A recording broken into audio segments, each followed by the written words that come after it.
Steve Maunders is there. So that's pollution involved. Afternoon. Afternoon, Steve. Why's my headset not working? Right, we're just kicking off now, Steve. So we actually, for the first time in a long time, getting off on time.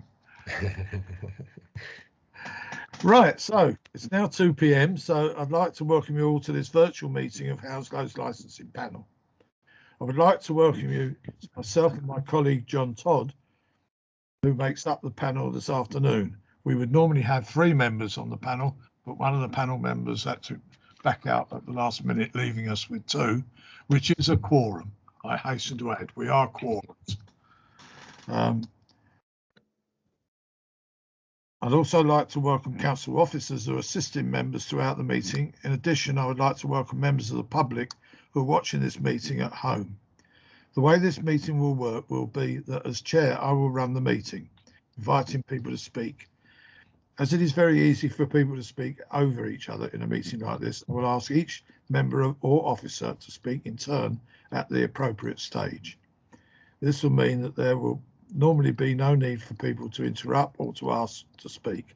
However, I shall make sure that members have ample opportunity to ask questions and make comments on the reports and applications before them. The exception to this arrangement will be the legal committee or licensing officers who may turn to the microphone to alert me to any legal governance or licensing issue that needs addressing, although I'd expect this to be rare. In addition, we have the producer of the meeting from our ICT department, who may also contact me if necessary. But if all goes well, that's unlikely that it'll happen. The etiquette for the members of the panel and for officers who are expecting to speak will be to mute their microphones until you're asked to speak. This means that only one person will be speaking at a time, and there will be no background noise, making it easier for us all to follow the meeting and also for those watching at home. I will also ask members always to say who they are when they make a contribution and speak slowly and clearly for the same reason. We have 2 members of the Licence Committee with us today to form this licensing panel, and it is we who will be making the decisions. Officers of the council will provide assistance and advice as required, but the final decisions will be made by the members. I would now like to introduce the members here tonight, and I will start. My name is Councillor Richard Foote. I'm a member for Hamworth Ward and I'm chair of the Licensing Committee. I'll now introduce Councillor John Todd. Yeah, good afternoon, John Todd. I'm a councillor in Chiswick-Homefield Ward. Thank you, John. I'm now going to invite each officer who expects to speak at the meeting. So I'm going to Nicola Harbour, the licensing officer, to introduce herself. Hi there, my name's Nicola Harbour and I'm the Licensing Authority Officer. Thank you. And to Kenit Sally, as our legal advisor. Good afternoon, my name's Kenit Sally. I'm the legal advisor advising the panel this afternoon. Can I say, Kenit, your picture has cleared up considerably. I'm glad. You're clear enough. We can see you clearly. We also have officers acting in a producing role for the technical side of the meeting, but as they're not expected to be involved in the discussion of the meeting, I will thank them for the help, but I won't actually introduce them. We are also joined by Ian Osmond, legal advisor. Sorry, well, am I getting that? Oh, is Ian going to be observing, Kenit? Yes, Councillor. It's Ian as well as my colleague Catherine. So we have 2 of them observing this hearing today. Okay, so they'll be observing the proceedings but won't be taking part in them. That's right. Okay. Right, can I see that everybody's muted their microphones again?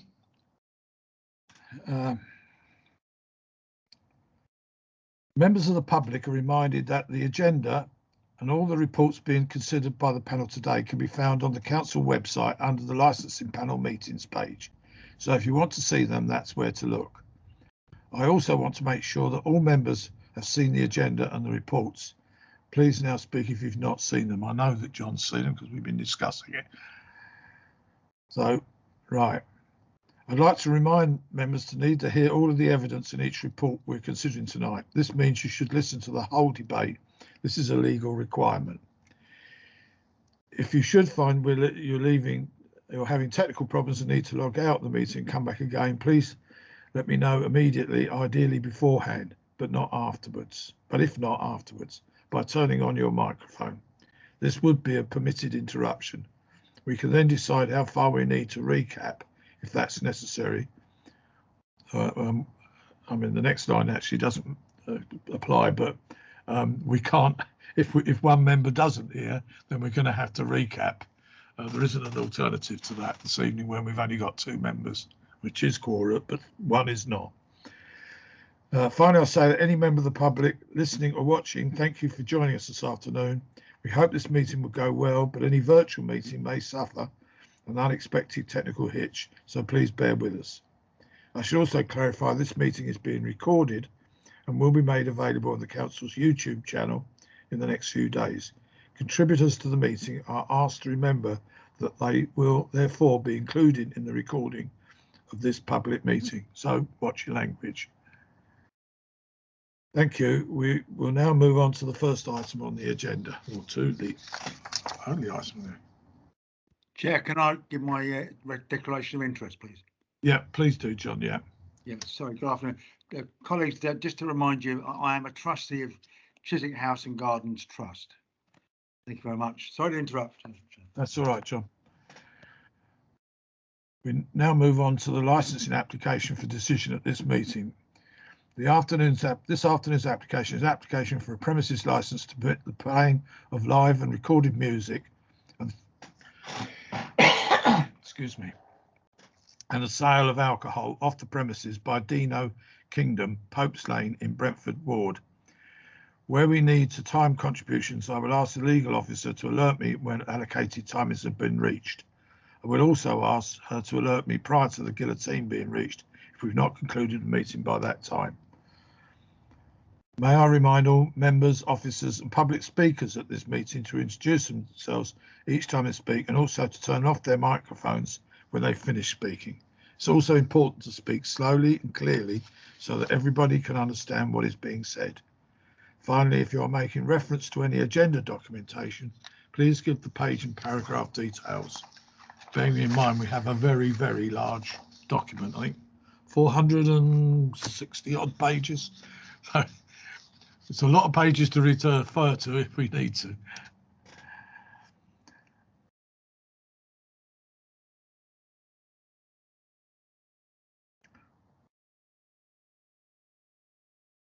Right, hang on, I seem to have jumped something here. Have I jumped a page?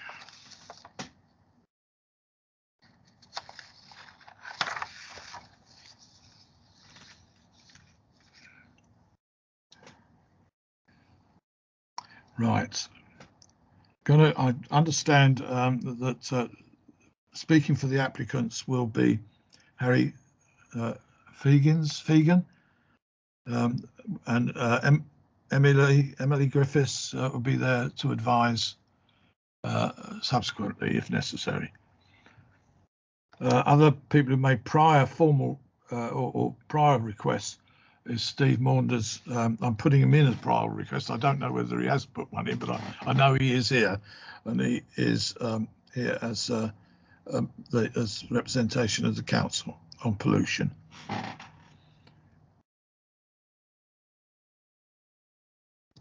Right. So I now turn to the officer presenting, which is Nicola, I believe. So Nicola, if you could give your presentation of the application. Okay. Members are requested to determine an application for the grant of a premises licence in respect of Dino Kingdom, London, land at Gunnersbury Park, Popes Lane, Ealing. This application was submitted by Proud Events Limited.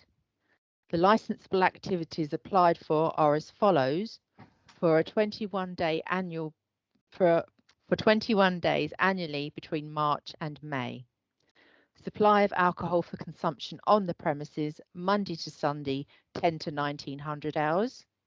Plays, films, live music, recorded music, performance of dance Monday to Sunday 10 to 1900 hours. Opening hours of the premises Monday to Sunday 10 to 1900 hours. The application has been properly made and all procedures correctly followed. The application has been attached as Appendix A and the revised risk assessment as Appendix A1. The appropriate ward councillors and neighbouring wards, local residents and responsible authorities have been consulted. Of those consultees identified in paragraph 6.2, there have been 3 representations. However, 2 of the objectors have now withdrawn, leaving just 1 objection. The representations in full have been attached as Appendix B. The licensing enforcement and pollution did not submit representations. However, they have suggested possible conditions that could be attached to the license if granted, which the applicant has agreed to. The email trails and conditions have been attached as Appendix C. A copy of the report and all representations received have been sent to the applicant. Those that have made representations have been informed of the time and date of the licensing meeting and have been informed of their right to attend. Thank you, Chair. Right. Thank you, Nicola. Can I speak now to Harry as the applicant? Can I ask you if you agree with the circumstances outlined by Nicola? Yes, I agree, Councillor. Thank you. Okay, thank you very much. Right, now turn to the applicant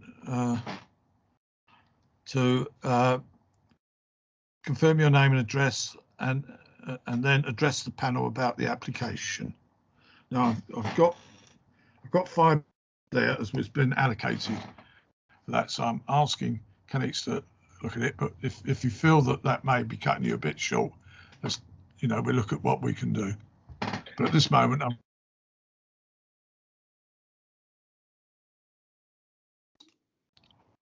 Sorry, Chair, your screen's frozen. Yeah, I'll be back again. I think I'm back. Yeah. Yes, you are. Okay.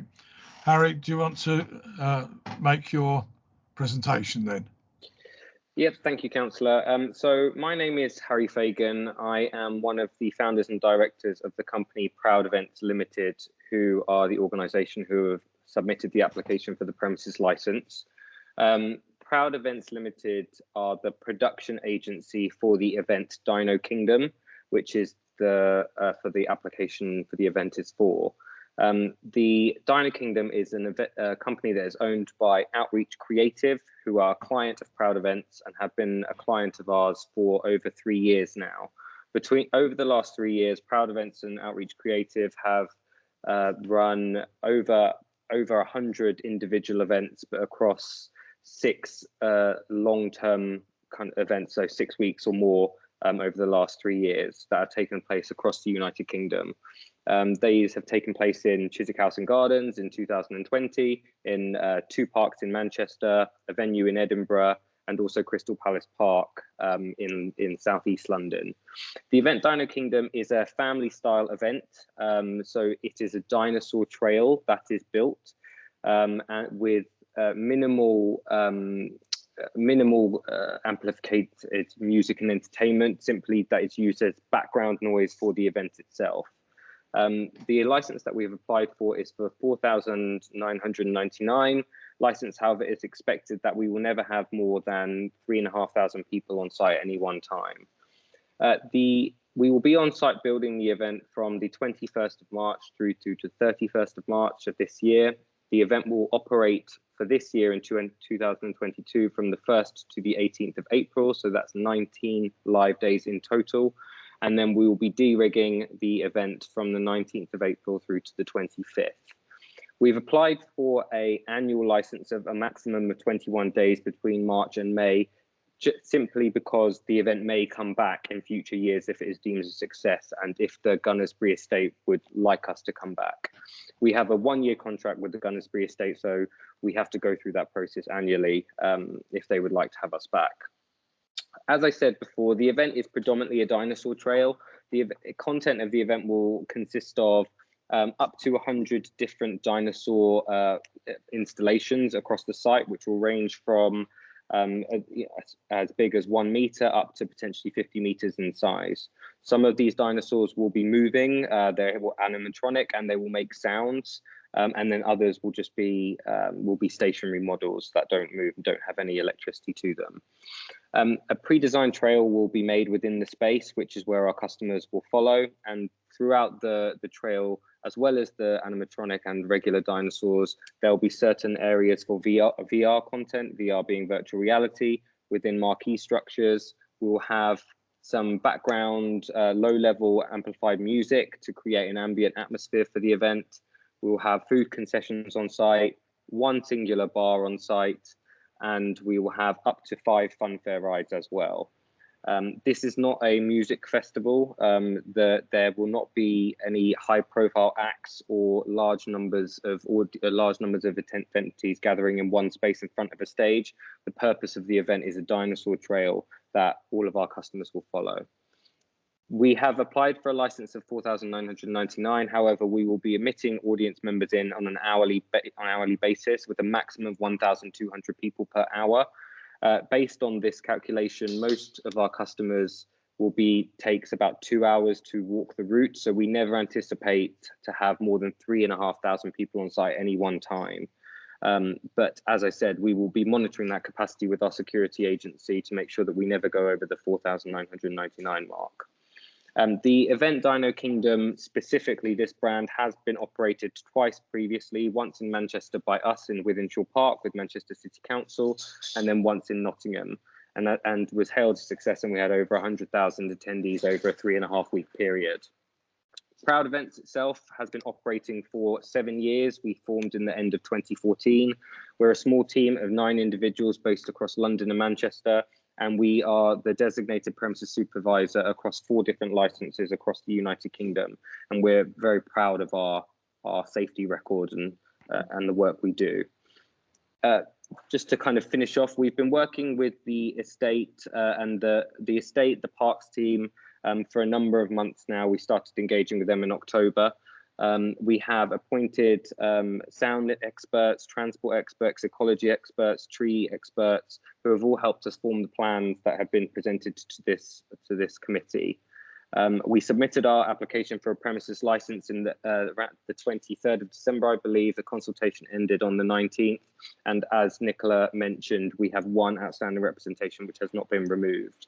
We have been liaising both with environmental health, Steve Maunders from pollution, regarding the conditions to be imposed on the license and licensing enforcement, and all the conditions have been agreed thus far. We've also done additional consultation with the local community.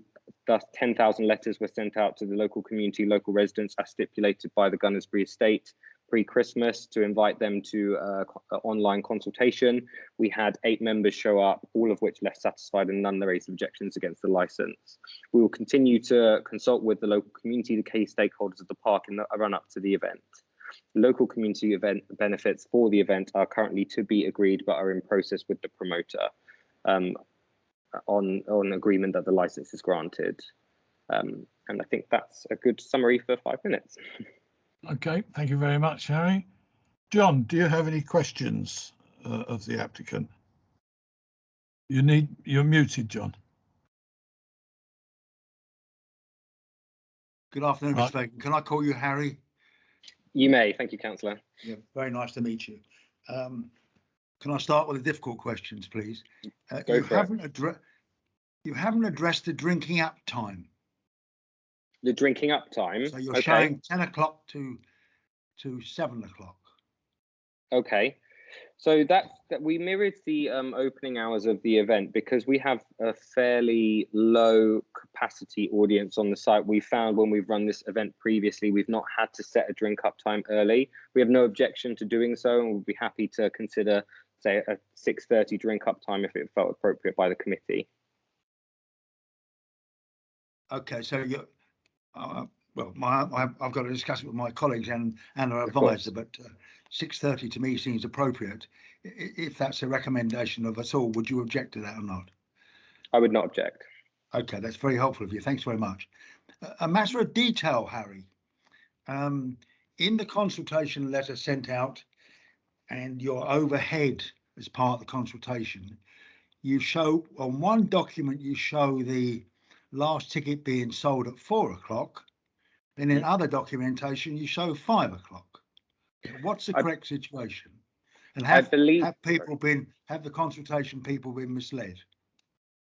No, I believe that is potentially just a communication mishap. So the last ticket is sold for 4 o'clock, 1600 hours, but the last entry is 5 o'clock. So if you own a ticket for 1600 hours, you can access that ticket for up to 1700 hours, but we're not selling any tickets for 1700 hours.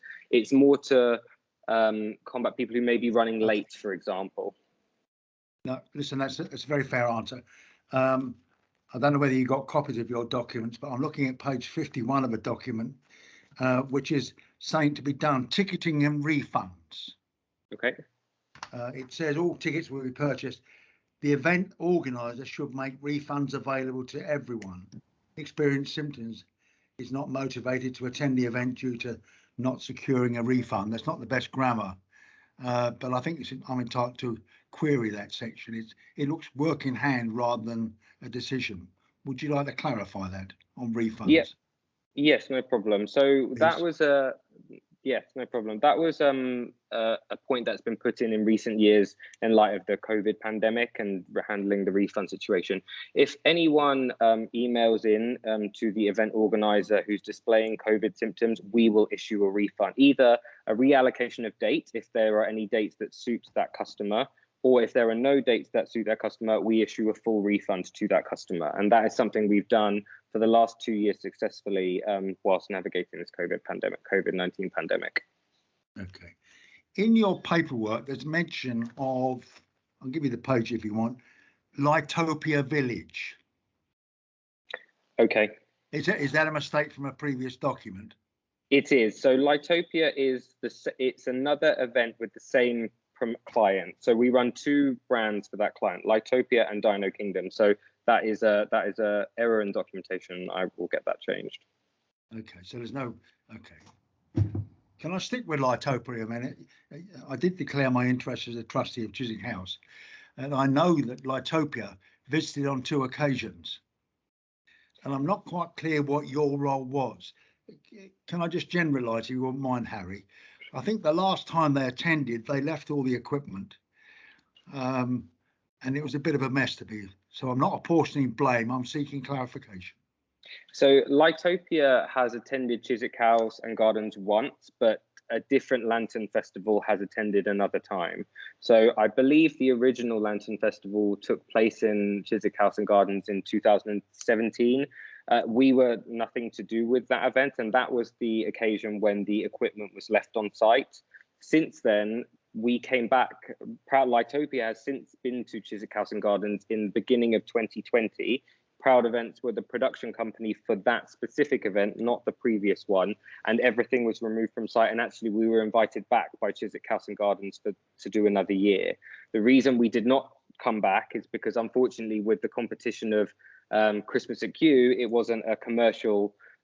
Commercially, it didn't make sense for us to return to Chiswick House and Gardens, but we have a good relationship with Chiswick from our last visit in 2020, and the 2017 event was not Proud Events or Litopia Festival, in fact. Well, that's very clear, and I make no assertions, Harry. I need the clarification. I hope you accept that.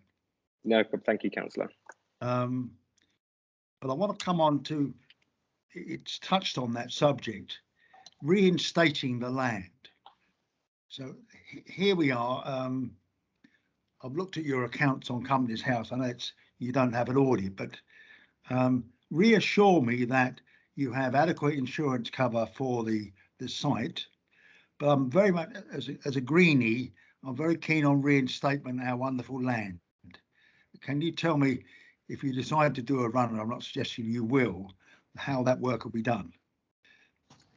So the contract with the Gunnersbury estate dictates that we have to make a deposit payment to the estate before we go on site, which can be used for reinstatement in the event that an event organizer did choose to make a runner, for example. So contractually, we are locked into that with the estate already, and that payment must be made before we enter the site and is held by the estate until we have left the site. So contractually, we can't do a runner from the site and not reinstate. Just on a personal level, it's very important to us too. We are a London-based company. We've operated in Chiswick House and Gardens, Crystal Palace Park, and in Trafalgar Square, in Vauxhall Pleasure Gardens, and numerous parks across London, and that reputation of being able to come back is very important to our business.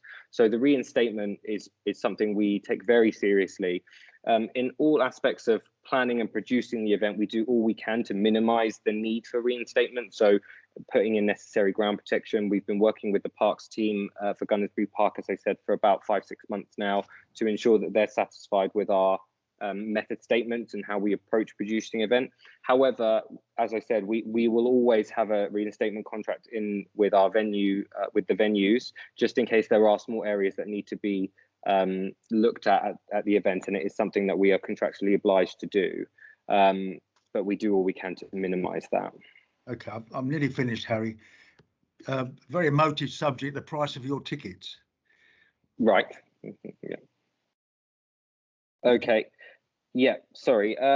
So it's not been set yet, but the adult price is around £15, I believe, and child's is about 10, but it's not been set yet.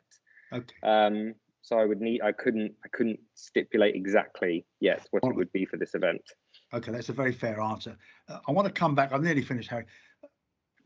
I'm very uncomfortable about an annual renewal. I mean, I'm unhappy about that because it's open-ended, really.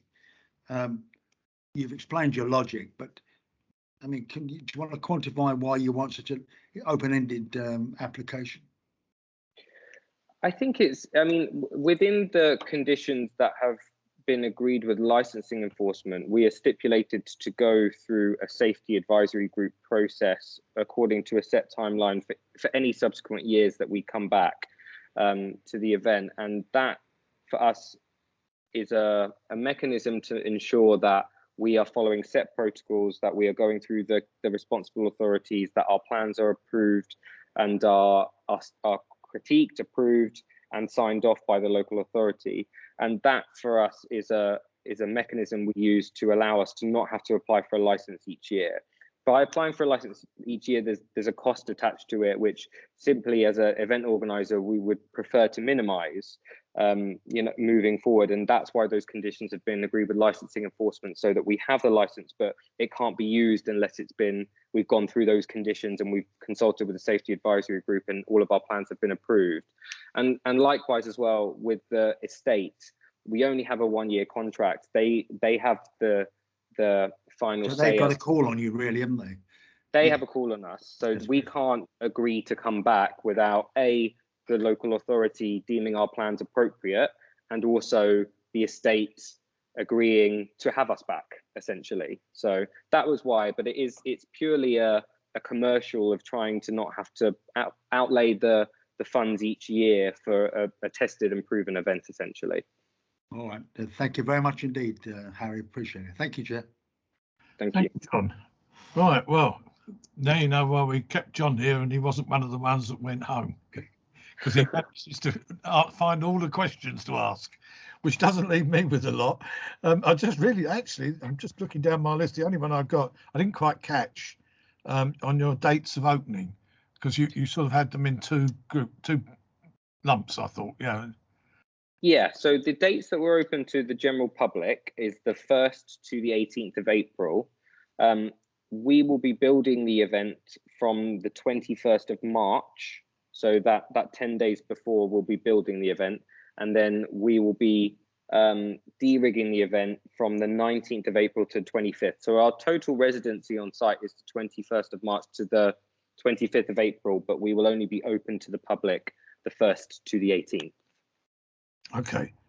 So yeah, I got you. That's what was getting over. It's occupying the site, building your stuff there, getting it on board and running whatever tests you need to. But it's actually open to the public from the 1st to the 18th of April. Yes, correct. That's correct. Because I noticed in one of the questions that came up originally from one of the residents was something to do with that as well. So that answers that. That's all I've got for you. I really, as I said, John has quite adequately picked up on all points, I think, very adequately. Yeah. Thanks, Harry. Thank you. Right. So I'll now go on to officers to see whether any of them have any questions of them. That's really just Steve, I think. Just one thing actually did come up from one of the things that Harry said, because I mean, obviously for the record, and for confirmation, we've had a email exchange, and we've gone through a series of conditions which we've set, which effectively sort of future-proof the event in terms of any of encompassing all of the regulated entertainment that's covered by the license. You mentioned about funfair rides, obviously 5 funfair rides. Would they be being operated by yourselves, or would they be contracted out? And also, would they have a separate sort of amplification source themselves, which would be adding to the overall footprint on the site?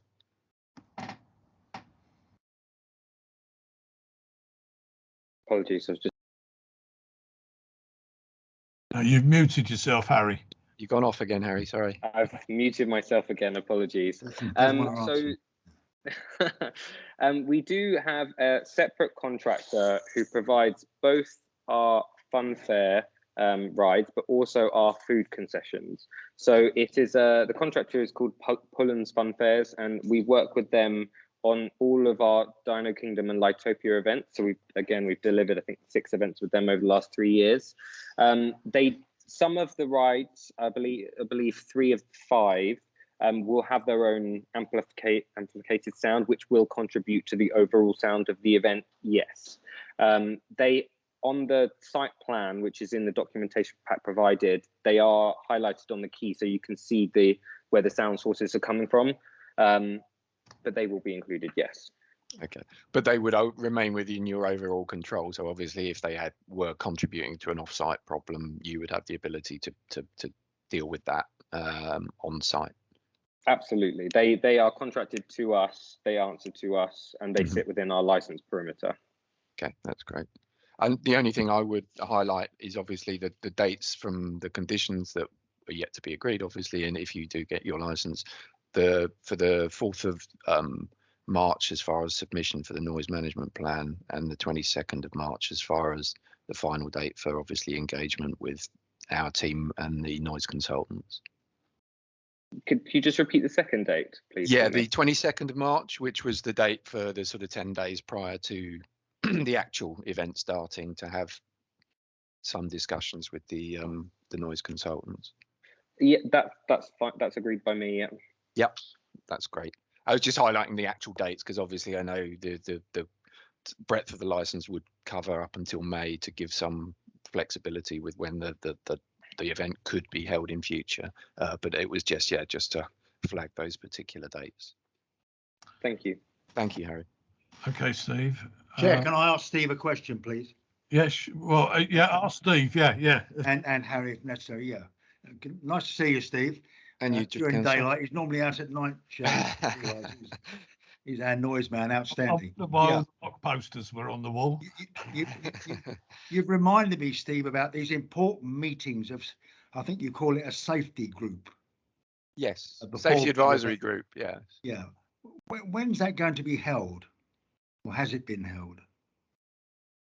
It has been held. It's been held for this one, hasn't it? Yeah. Okay. Sorry, Harry, to cut across you. Okay. I'll let you speak, Harry.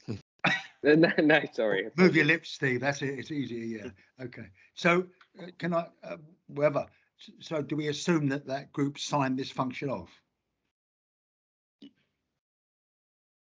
Yes, as far as I'm aware, I was unable to attend the safety advisory committee, but I did submit my written submission and obviously made them aware of what we had agreed and what my colleagues in licensing had agreed. It was held earlier this month.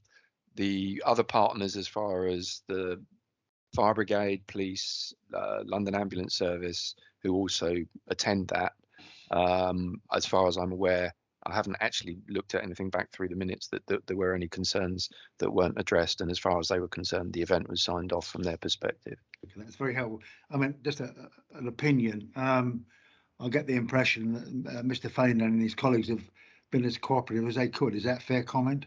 Absolutely, there's been good engagement and discussion, and I think we've come to a reasonable set of conditions that should allow the event to proceed now, and obviously, as I've said, as far as should it return in any iteration in future.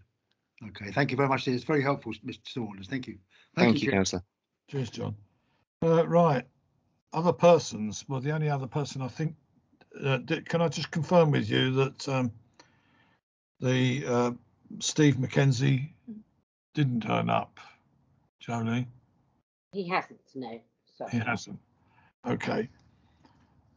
So, right, let's move on then.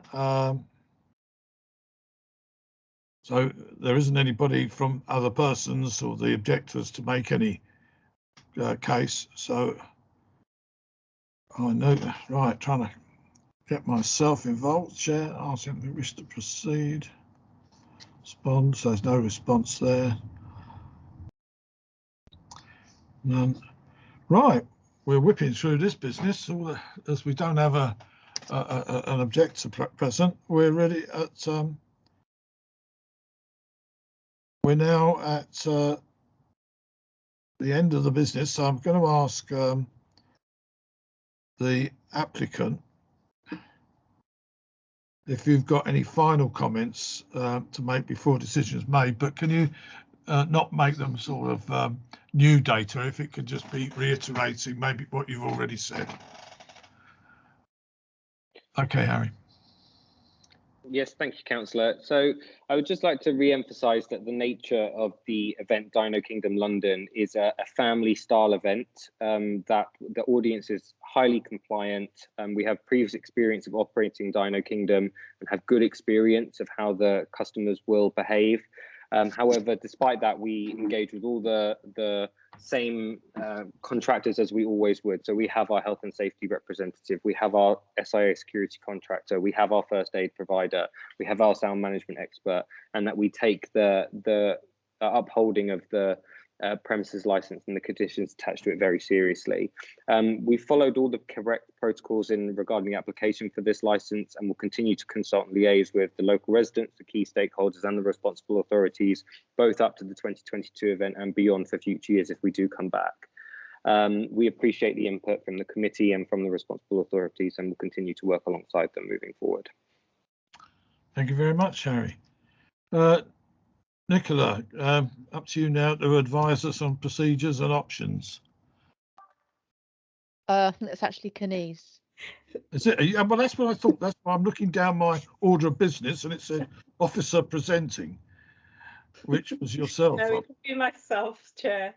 So, okay, right. I was getting a bit puzzled by all that, but I thought, right, follow my paper.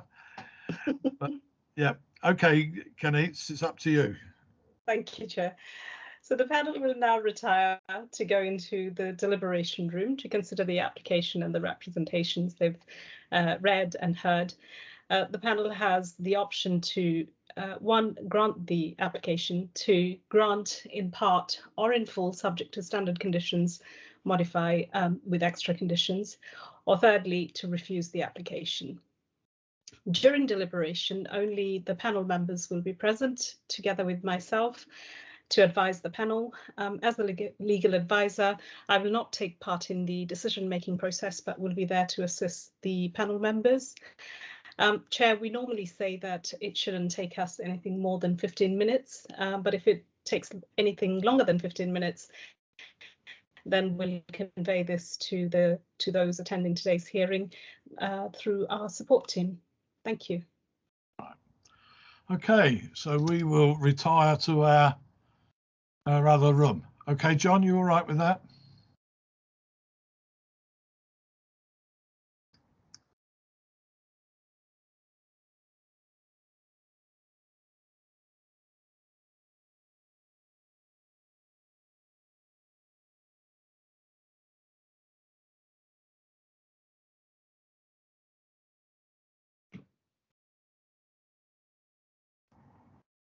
Right, okay, who have we got? We've got Keneitz, we've got John and Nicola. All here. Harry. Yeah, we've got everybody, I think, Yep. that we need to. Right, right, that was quick and easy. Thank you very much, Harry, for your contribution, which we found very helpful in our deliberations. How succinct you were in everything that you were able to give us. We have looked at the application. We've agreed to accept your application with one change, which is the change to drinking up time being between 6:30 and 7. So we'd cease sale of alcohol at 6:30 to enable drinking up by 7. That also allows for a more even run of people leaving the site, I think, as well, if they're not all sort of drinking up quickly and then all rushing out the gate at the same time. So that's more even. So that's really where we're at. I'll just ask Keneitz if she can just give us our legal points that need pointed in. Keneitz, are you there?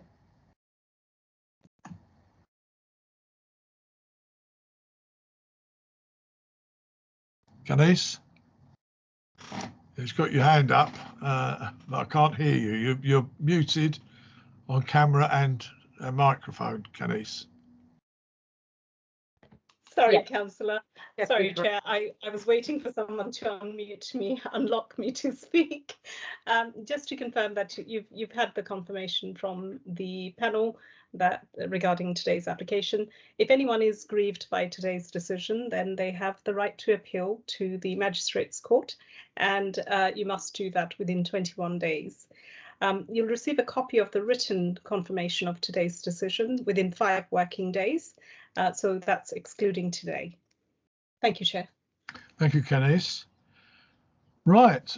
Thank you, everybody that's taken part. We can now go off and do all the other things that we do in the early evenings. So thank you very much for all your help. And Harry, best of luck in your project. Thank you very much, Councillor.